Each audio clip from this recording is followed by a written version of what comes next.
নমস্কার, চাঁদনি চ্যানেলে আপনাদের স্বাগত জানাই। আজ আপনারা শুনছেন একটি অসাধারণ গল্প, রাজমুকুট।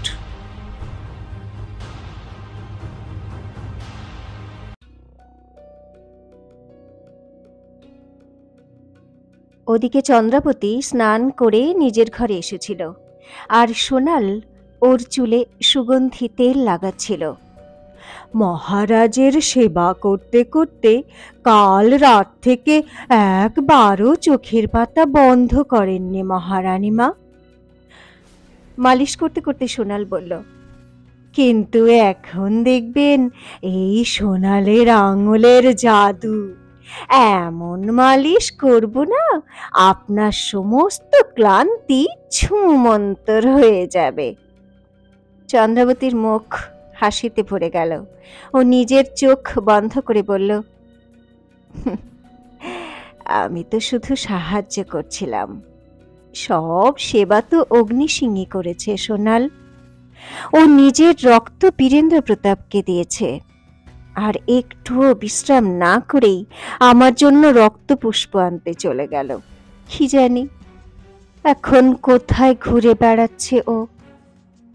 একথা শুনে সোনাল মজা করে বলল, ক্ষমা করবেন মহারানীমা, কিন্তু একজন হত্যাকারী অগ্নিসিংহের জন্য একটু বেশি চিন্তা করছেন নাকি আপনি?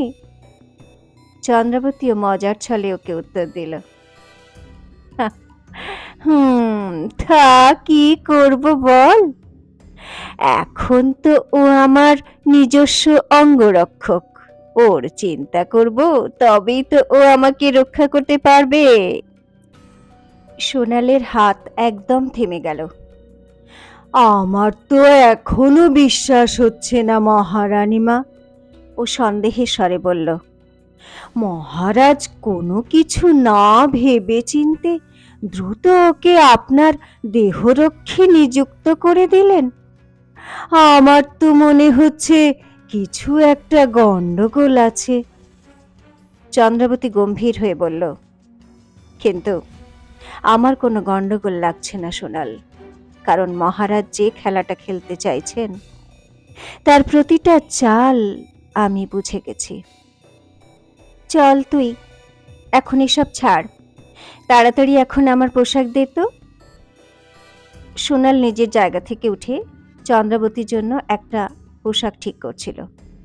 তখনই ওর নজর দেওয়ালে টাঙানো সেই পুরুষের পোশাকের দিকে পড়ল, যেটা পরে নকল দাড়ি গোঁফ লাগিয়ে চন্দ্রাবতী নিজের গুপ্তচর মাধবের সন্ধানে গিয়েছিল। হায় হায় রানীমা, সোনাল আবার মজা করে বলল, আজ তো আপনি এই পুরুষের পোশাক পরে নিন। সত্যি বলতে কি আপনাকে বেশ মানায় এই পোশাকে। আরে তুই কি পাগল হয়ে গেছিস নাকি রে? চন্দ্রাবতী হেসে বলল, কোনো পাটরানী যদি দেখে নেয় তাহলে সর্বনাশ হয়ে যাবে। এ কথায় সোনাল মুখ বেঁকিয়ে বলল, হায় হায় মহারানীমা, আপনি কবে থেকে ওই পেতনিদের কথা ভাবতে লাগলেন? বরং ভালোই হবে যদি ওরা দেখে জ্বলে পুড়ে ছাই হয়ে যায়।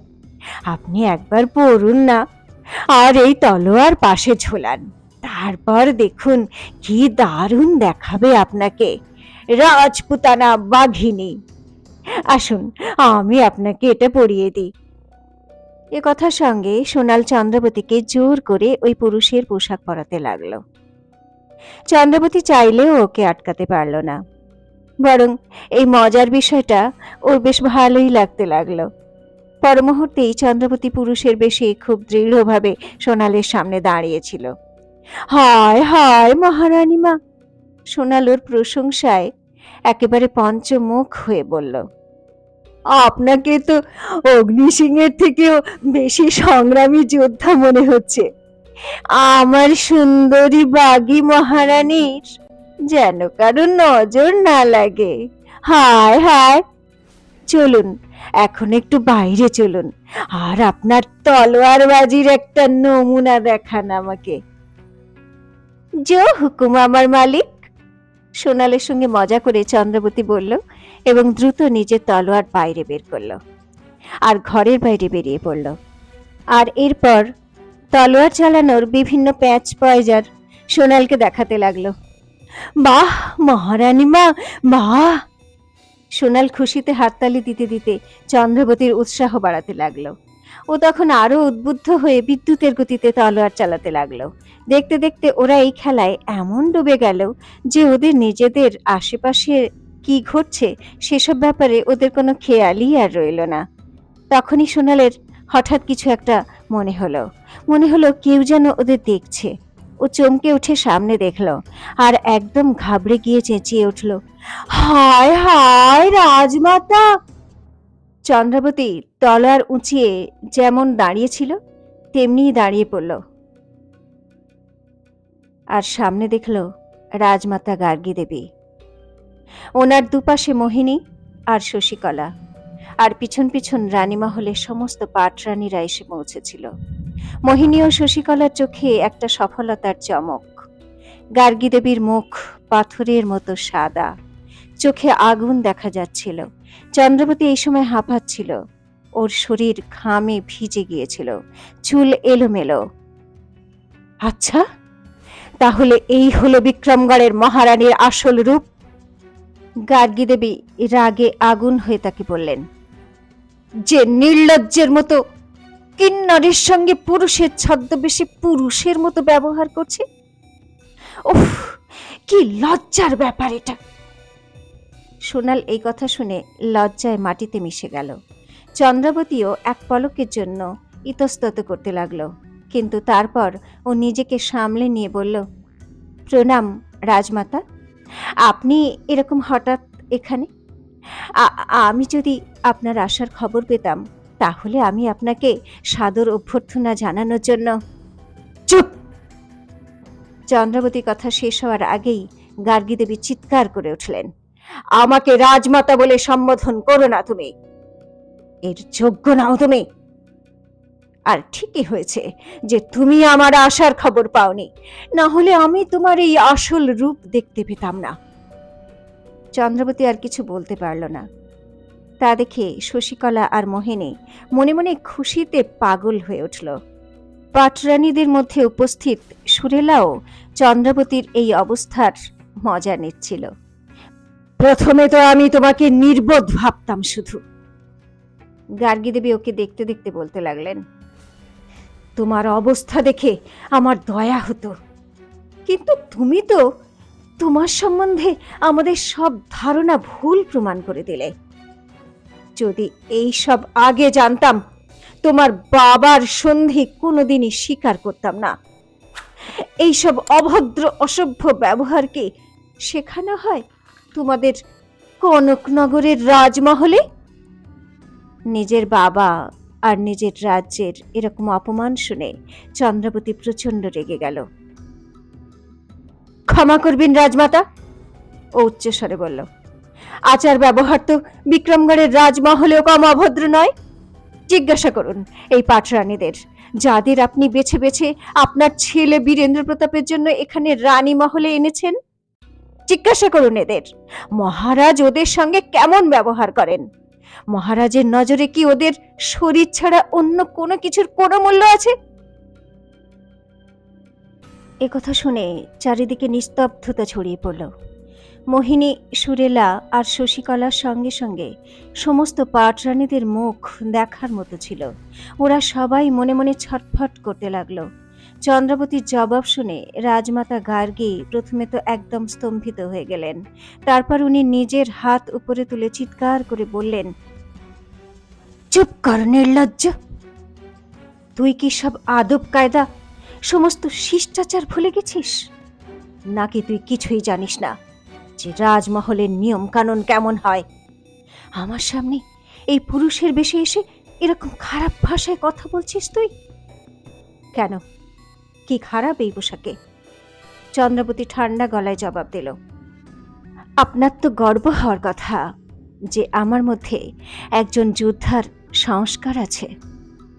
সারা দিন সাজসজ্জা আর শৃঙ্গার করে মহারাজের মনোরঞ্জন করার জন্য এইসব পাটরানীরা কি কম পড়ে গিয়েছে যে আপনি আমার কাছ থেকেও তাই আশা করছেন? গার্গী দেবীর রাগ তো একেবারে সপ্তমে চড়ে গেল। উনি গর্জে উঠে পাটরানীদের জিজ্ঞাসা করলেন, রানী মহলের সুরক্ষার দায়িত্ব কার? দ্রুত মোহিনীর কিন্নর অবনী এগিয়ে এসে বলল, হুকুম রাজমাতা, এই দায়িত্ব মহারাজ আমাকে দিয়েছেন। তাহলে দাঁড়িয়ে দাঁড়িয়ে কি দেখছো? গার্গী দেবী ওকে গর্জন করে বললেন, বন্দি করো একে, আর কালকুঠুরিতে বন্ধ করে দাও। কিন্তু এ কথা শুনেই অবনী এদিক ওদিক দেখতে লাগলো। ওর পিছনে দাঁড়িয়ে থাকা কিন্নরেরাও ভয় পেয়ে গেল, কারণ এই সময় চন্দ্রাবতী নির্ভয়ে হাতে তলোয়ার নিয়ে দাঁড়িয়েছিল। ওরা সবাই জানতো এর পরিণাম কি হতে পারে। ডুবে মরো ভিতুরা! গার্গী দেবী নিজের রাগ অবনী আর বাকি কিন্নরদের উপর দেখাতে দেখাতে বললেন, একজন রমণীকে দেখে এত ভয় পাচ্ছ তোমরা? যাও গিয়ে আমার দেহরক্ষী অমর্ত্যকে ডাকো, এখন ওই এই নির্লজ্জকে শিক্ষা দেবে। এ কথা শুনে অবনী দ্রুত সেখান থেকে চলে গেল। দাঁড়াও অবনী! তখনই ওখানে একটা তেজি গলা শোনা গেল। সবাই চমকে উঠে দেখল দ্রুত পায়ে হেঁটে বীরেন্দ্র প্রতাপ এদিকেই আসছে। অবনী দাঁড়িয়ে পড়ল। তা দেখে মোহিনী আর শশীকলার খুশি ভরা মুখ শুকিয়ে গেল। ওরা বুঝতে পারল ওদের খেলা বিগড়ে যেতে বসেছে। প্রণাম মা। বীরেন্দ্র প্রতাপ গার্গী দেবীর চরণ স্পর্শ করে বলল। গার্গী দেবী সঙ্গে সঙ্গে অস্থির হয়ে পড়লেন। উনি সঙ্গে সঙ্গে বীরেন্দ্র প্রতাপের দুই কাঁধ ধরে বললেন, তুমি এখানে কেন এসেছো বড় কুমার? তোমার বিশ্রামের দরকার, নিজের ঘরে যাও। মোহিনী, নিয়ে যাও মহারাজকে। মোহিনী দ্রুত এগিয়ে এলো। তখনই বীরেন্দ্র প্রতাপ ওকে দাঁড়ানোর ইশারা করল আর গার্গী দেবীকে বলতে লাগলো, এখন আমি একদম ঠিক আছি মা, কিন্তু আপনি হঠাৎ এখন বিনা সংবাদে এখানে কেন এসেছেন? আর এসব কি হচ্ছে এখানে? এসব জানা তোমার কাজ নয় বড় কুমার। গার্গী দেবী কঠিন হয়ে বললেন, ভুলে যেও না, রানী মহলে সবসময় আমার হুকুম চলে, আর তোমার বাবা মহারাজ সুরেন্দ্র প্রতাপ সিং চলে যাওয়ার পর থেকে পুরো বিক্রমগড়ের উপর আমারই হুকুম চলে। সেই জন্য তুমি আমার কাজে দখল দিও না। বীরেন্দ্র প্রতাপ একটু নরম হয়ে বলল, আমি সবকিছুই ভালো করে জানি মা, কিন্তু চন্দ্রাবতীর সঙ্গে আপনি এটা কি করতে যাচ্ছিলেন? কেন, তুমি নিজে দেখতে পাচ্ছ না? গার্গী দেবী তিক্ততার সঙ্গে বললেন, আমি ওকে শাস্তি দিতে যাচ্ছি। দেখো ও কেমন পুরুষের বেশে তলোয়ার নিয়ে দাঁড়িয়ে আছে, নিজের কিন্নরা দাসীদের সঙ্গে হাসি ঠাট্টা করছে। আর এদিকে মোহিনী তোমার সুস্থতার জন্য ব্রত উপবাস রেখেছে, আমাকে স্বাগত জানানোর জন্য না জানি কতক্ষণ দরজায় দাঁড়িয়েছিল। ওর কথা শেষ হওয়ার আগেই বীরেন্দ্র প্রতাপ হেসে বলল, ক্ষমা করবেন মা, কিন্তু আপনি এটা জানেন না যে আমি আজ বেঁচে আছি শুধু চন্দ্রাবতীর জন্যই। আর ও একবার নয়, তিনবার আমার প্রাণ বাঁচিয়েছে। আর শুধু আমারই নয়, মোহিনীরও প্রাণ বাঁচিয়েছে ও। আর যদি ওর পুরুষের বেশভূষার কথা বলেন, তো আমি তো এতে খারাপ কিছুই দেখি না। চন্দ্রাবতী একজন যোদ্ধা, আমি ওর বীরত্ব দেখেছি। আপনার যদি কখনো দেখার সুযোগ হয়, তাহলে আমি জানি আপনিও ওর প্রশংসাই করবেন।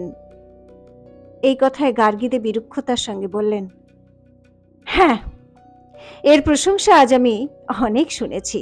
শশীকলা আমাকে বলেছে ও কিভাবে তোমাকে নিজের বশে করে ফেলেছে।